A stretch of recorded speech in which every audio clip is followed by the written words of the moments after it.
दीनापुर नाम के गांव में आशा नाम की एक बूढ़ी औरत रहती थी, जो कि बहुत ही खड़ूस थी। उसके परिवार में उसके अलावा कोई नहीं था। गांव में सभी जानते थे कि अगर हम उससे कुछ कहेंगे तो वो उसका उल्टा ही जवाब देगी। बुढ़ापे की दहलीज पर होने की वजह से उसमें खूब गुस्सा भर गया था और वो लोगों पर खूब चिल्लाती थी। लेकिन आशा देवी खाना बड़ा ही स्वादिष्ट बनाती थी। उसके खाने की खुशबू सबको उसके घर की ओर खींच लाती थी। एक रोज, अरे वाह, इस मटर पनीर में से बड़ी ही अच्छी खुशबू आ रही है। आज तो भरपूर मटर पनीर खाऊंगी। आज तो दावत है मेरी। अम्मा आज क्या बना रही हो? बड़ी ही अच्छी खुशबू आ रही है। तू क्या करेगी जानकर हैं? और क्यों आई है यहाँ? माँ ने ये दूध भिजवाया था।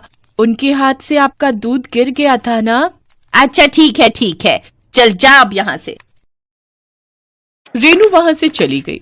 उस दूध को देख आशा ने सोचा, मटर पनीर के साथ मैं खीर भी बना लेती हूँ। आज मीठे में खीर खाने की बड़ी इच्छा हो रही है। अब खीर बना रही हूँ तो साथ में थोड़ी पूरी भी निकाल लूंगी अपने लिए। वैसे भी तो कभी कभार ही पकवान खाने को नसीब होते हैं। लेकिन मावा तो है ही नहीं खीर में डालने के लिए। आशा देवी मावा लेकर घर लौट रही होती है, तभी उसे बिरजू मिलता है। क्या बात है काकी, मावा? लगता है आज कुछ खास बन रहा है घर पर। सुना है बड़ा ही स्वादिष्ट खाना बनाती हो तुम। अरे कभी हमें भी अपने घर पर बुलाया करो। क्यों?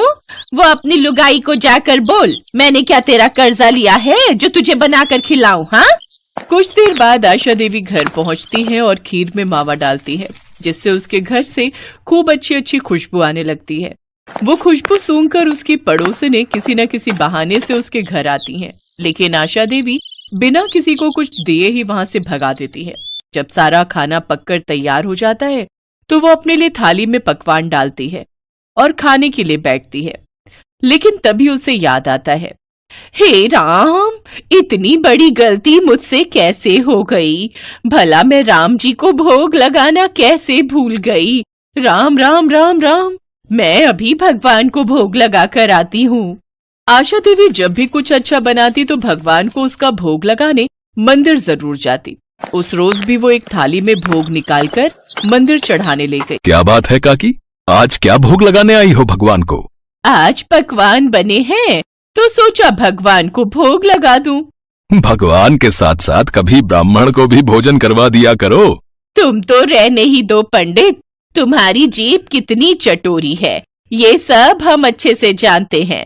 भगवान का लगाया हुआ भोग भी तुम खुद ही खा जाते हो, ये बात हम अच्छे से जानते हैं। इसीलिए आज मैं खुद भगवान को भोग लगाऊंगी। ये सुनकर गुस्से में पंडित वहां से चला जाता है। आशा देवी भी भोग लगाकर कुछ देर बाद घर लौट आती है, लेकिन घर पहुंचकर वो देखती है कि उसका सारा खाना खत्म हो गया है और सारे बर्तन खाली पड़े होते हैं। हे राम, मेरा सारा खाना कौन खा गया? फटे मुंह उसका। आशा देवी रोते हुए मुखिया के पास जाती हैं और उसे सारी बात बताती है। क्या कोई तुम्हारा सारा खाना खा गया? भला ऐसा भी क्या खास बनाया था तुमने, हैं? जो चोर तुम्हारे घर से पैसे सामान न चुरा कर खाना चुरा ले गया भाई, हैं? मुझे पता होता कोई मेरा खाना चुरा लेगा तो मैं तो पहले ही रसोई में ताला लगा जाती। मुखिया उसको आश्वासन देता है कि वो जल्द ही उस चोर को ढूंढ निकालेगा। घर आकर आशा देवी भूखे पेट ही सो गई। अगले दिन मुखिया उस बुढ़िया के पास आया और कहने लगा, आज तुम फिर वही खाना बनाना जो तुमने कल बनाया था। अच्छा, और ठीक वही चीजें दोहराओ जो कल दोहराई थी। जिसने भी चोरी की होगी वो फिर उसे खाने आएगा। हाँ, लेकिन मुझ बुढ़िया के पास अब उतने पैसे नहीं हैं। अरे ये लो पैसे रखो और अब वही करो जैसा मैं कहता हूँ, समझी? आशा देवी फिर से वही सब पकवान बनाती है और आज के पकवान की खुशबू तो कल से भी ज्यादा अच्छी थी। धीरे धीरे वही सब गांव वाले आशा देवी के घर के बाहर इकट्ठा हो गए और आशा देवी ने फिर से सबको भगा दिया और पकवान बनाने के बाद फिर से भगवान को भोग लगाने मंदिर चली गई। हे प्रभु, कल तो तुमने मेरे खाने की रक्षा नहीं की, लेकिन आज तुम उस चोर को पकड़वाने में हमारी मदद करना। मंदिर में आशा देवी भगवान से प्रार्थना कर रही होती है कि तभी दूसरी तरफ चोर मुंह छुपाए आशा देवी के घर में घुस आता है। फिर जैसे ही उसने खाना शुरू किया वैसे ही मुखिया ने उसे दबोच लिया। तभी आशा देवी भी मंदिर से आ गई। आशा देवी उस चोर के मुंह से कपड़ा हटाती है। वो चोर और कोई नहीं बल्कि मंदिर का पंडित ही था। पंडित, तुझे चोरी करते हुए शर्म नहीं आई? अरे कुछ तो मान रख लेता अपना। अब क्या करता आशा काकी, तुम्हारी जीभ जितनी कड़वी है उतने ही अच्छे हैं तुम्हारे हाथों के पकवान। तुम्हारे खाने की खुशबू ही इतनी अच्छी थी कि मैं खुद को रोक नहीं पाया। और तुम तो जानती ही हो कि मेरी जीभ कितनी चटोरी है। अरे भाई, पंडित होकर चोरी? अब आज के बाद तुम गांव के मंदिर में से पंडित पद से हटाए जाते हो भैया। लेकिन कुछ भी कहो, आशा काकी, आपके हाथों के पकवानों की खुशबू की बात ही कुछ और है।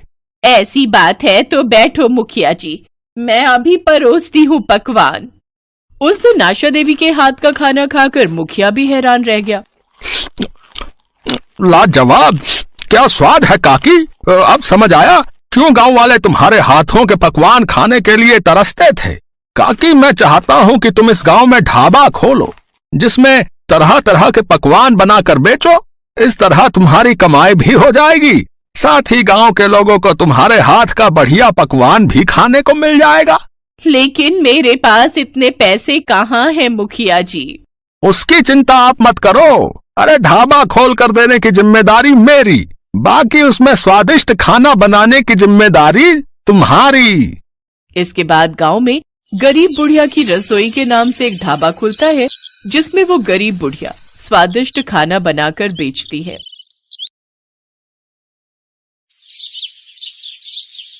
सुंदरनगर में एक मशहूर पकौड़े वाला रहता था। नाम था उसका चंदू। सुबह उठकर पकौड़े तैयार करना और पूरे दिन नगर में घूम घूम कर साइकिल पर पकौड़े बेचना, यही उसका रोजाना का काम था। पकौड़े ले लो पकौड़े, गर्मा गर्म पकौड़े, जल्दी आओ गरम गरम पकौड़े खाओ। पकौड़े ले लो पकौड़े, गर्मा गर्म पकौड़े। चंदू की आवाज सुनकर हर कोई उसके गर्मा गर्म पकौड़े खाने के लिए वहां आ जाता था और थोड़ी देर में ही चंदू के सारे पकौड़े बिक जाते थे। चंदू अपने पकौड़े बेचकर घर लौट आता था। ये देखो माँ, आज मेरी कितनी कमाई हुई। तुम्हें पता है, सुंदरनगर में हर कोई मेरे पकौड़ों का दीवाना है। सबको मेरे पकौड़े बहुत पसंद आते हैं। क्या हुआ, तुम क्यों मुंह फुलाए बैठी हो? क्या फायदा कमाई का जब खाने वाले हम दो हैं। कब से तुझे बोल रही हूँ कि शादी कर ले। कम से कम ऊपर जाने से पहले पोते पोती का मुंह तो देख लूंगी। बहू से सेवा तो करवा लूंगी, पर तू है कि शादी के लिए हाँ ही नहीं करता। देख, पड़ोस में सबकी बहुएं आ गई हैं, एक तू ही रह गया है शादी के लिए। ठीक है माँ, अगर तुम कहती हो तो मैं शादी के लिए तैयार हूँ। वैसे भी अब मेरा काम अच्छा चल गया है तो मुझे शादी करने में कोई परेशानी नहीं है। अगर मेरी माँ खुश है तो मैं भी खुश हूँ। ठीक है बेटा, तो फिर मैं आज ही तेरे लिए लड़की देखना शुरू करती हूँ। कुछ ही समय में चंदू के लिए बहुत ही समझदार लड़की मिल गई और चंदू की शादी हो गई। नई बहू के घर आ जाने से घर में रौनक आ गई। चंदू की माँ बहुत खुश थी। लक्ष्मी बहू, तुम तो साक्षात लक्ष्मी का रूप बनकर ही हमारे घर में आई हो। तुम्हारे आने से घर में कितनी रौनक आ गई है। माँ जी, मुझे आशीर्वाद दीजिए कि मैं अपनी सारी जिम्मेदारियां अच्छे से निभा सकूं। मुझे पता है बहू, तुम सभी जिम्मेदारियां अच्छे से निभाओगी। सुनिए, आज तक आप अकेले ही पकौड़े बनाते रहे हैं। अब आप चिंता मत कीजिए, पकौड़े बनाने की जिम्मेदारी आप मुझे दे दीजिए।